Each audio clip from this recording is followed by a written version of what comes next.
A weather alert tonight, severe storm, possible damaging winds rolling in overnight. You're not seeing things. Meteorologist, the Chief, Scott Padgett, joining us from the morning show to tag team with Jeff Ray.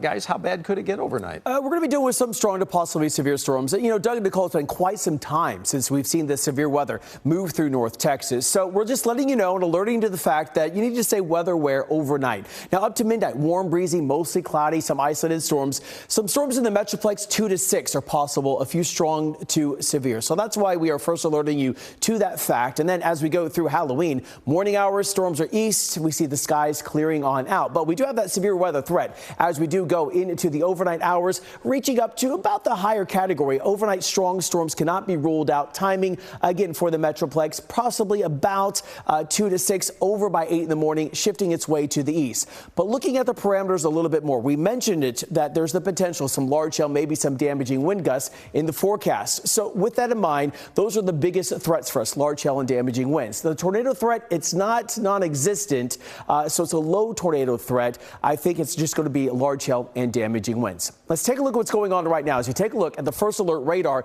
and you can see that the activity is already developed. We get a couple of spotty showers in the Metroplex, but we're turning our attention out to the west. You can really pick up where we have the cold front moving its way on in.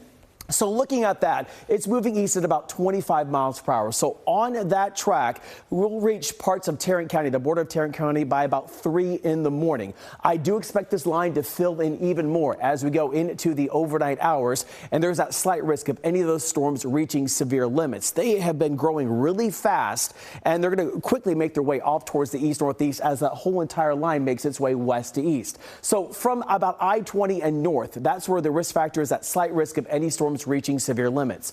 Let's walk you through this on the First Alert Futurecast. Look at the TV with me. As you can see, here we are about midnight to 1 from near Cook County stretching down to Palo Pinto County, the line coming together, and then in the Metroplex between 2 to 6.